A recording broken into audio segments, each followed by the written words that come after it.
breadcrumbs, what could be coming, up in the air kind of stuff. Very exciting stuff. But anyways, first thing is USDS. So what is USDS?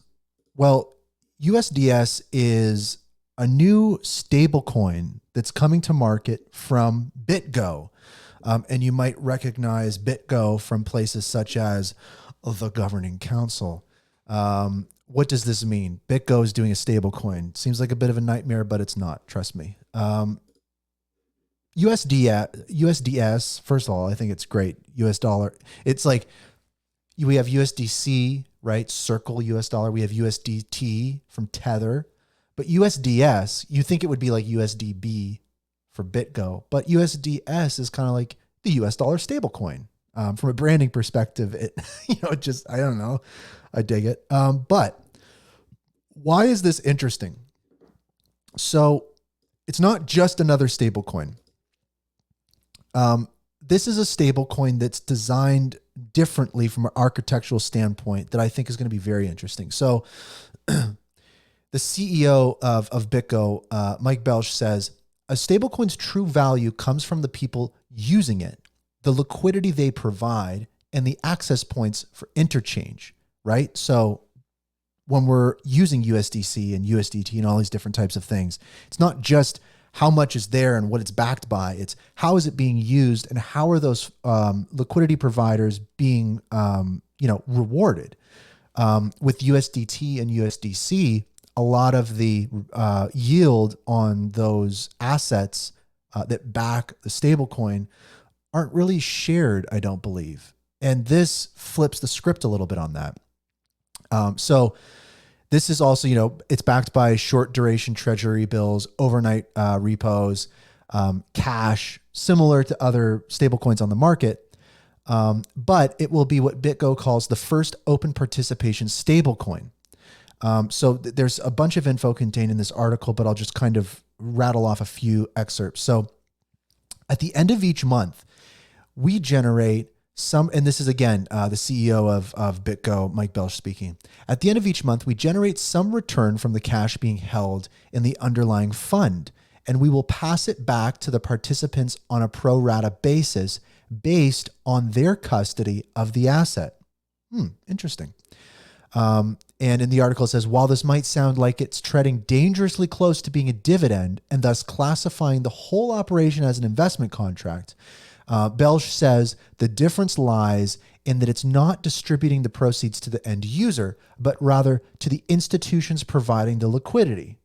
So, right away you go, you're an institution and you have a choice of providing liquidity in the form of USDC and USDT and USDS. You kind of go, well, USDS seems attractive because we'd kind of be earning a yield on it. So it already there's an interesting component to this. Now it's worth noting other stablecoins have tried creating yield-bearing stablecoins and rewarding end users, but as a compromise, they've needed to exclude the US from the available markets. So that's the downside of doing it right to the end user, right? So you either keep all the rewards for yourself, send the rewards to the end user, or what BitGo is doing is they're like, well, what if we resided somewhere in the middle of that chain? Maybe. So there's another quote from CEO Mike Belch.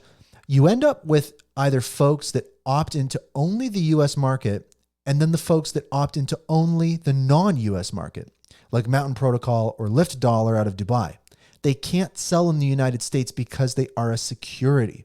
So that's really what this is about, is this is a new stable coin that is, as they've kind of said, the first open participation stable coin with rewards going down the chain, not all the way to the end user, but it creates a bit of a different dynamic that gives it some differentiation amongst other stable coins. What was interesting and maybe disappointing is they've got a cool website, right? The USD standard open participation stablecoin, blah, blah, blah. They had a bunch of copy and information about this how this is split, how it works, and how it works in comparison to other stablecoins. The website doesn't have it anymore. I don't know why. I don't know where it would have been on the site, but now all it has is a wait list. So I was kind of bummed because we could dive into it. It does a great job. Anyways, I think I covered most of that. But obviously, the real question on the minds of HBAR barians everywhere is, what does this mean for Hedera? Because in these announcements, and again, this is set to launch January 2025. So 4 months from now, 5 months from now, very close. And nowhere in these announcements is Hedera referenced or mentioned. So you start to think immediately, which network or networks is this stablecoin going to be minted on? And will Hedera be one of those networks? As we know, USDC is available on Hedera native, right? USDT is available on Hedera as a wrapped asset. So there is stablecoin stuff happening on Hedera, which is great, but our stablecoin liquidity is abysmal, right? You've got billions, tens of millions, hundreds of millions of dollars of stablecoin liquidity in other networks like Ethereum, Solana, etc. Hedera is down at the bottom with under 10 million, which is very small and limits the ways in which enterprise and other use cases can use the Hedera network. So it's a big metric that we don't talk about in the ecosystem a lot. And it's so important. And so you go, okay, BitGo is doing a new stablecoin. Great. They're a Hedera governing council member. Cool.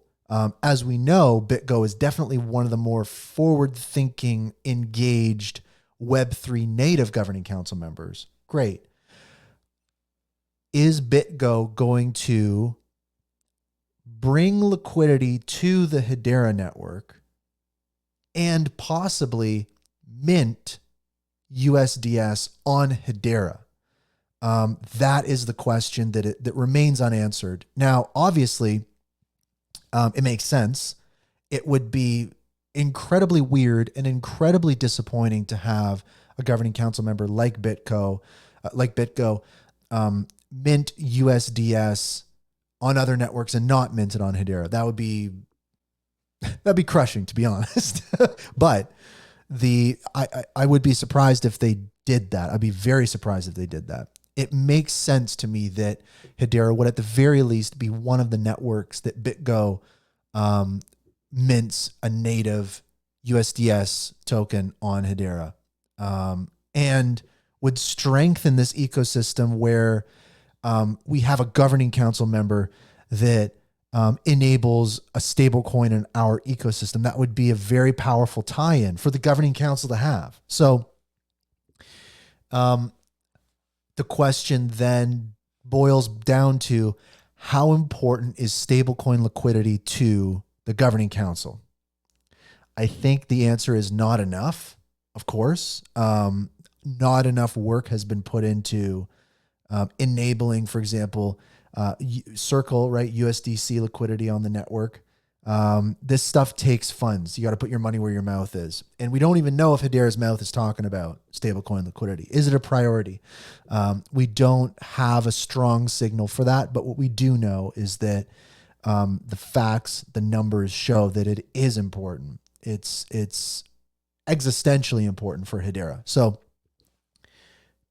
that's what I've got going in my mind right now. There isn't a lot more to go off of, but all we know is kind of three things, right? Stablecoin liquidity on Hedera is existentially important for the network in so many ways, not just DeFi and retail, but enterprise. BitGo is launching a new differentiated stablecoin product, USDS, and BitGo is a governing council member on Hedera. Can we close the loop? Can we make something happen? We'll have to see. But I hope that that we will see. So that's USDS. I am very excited about it. And we'll be following that story closely.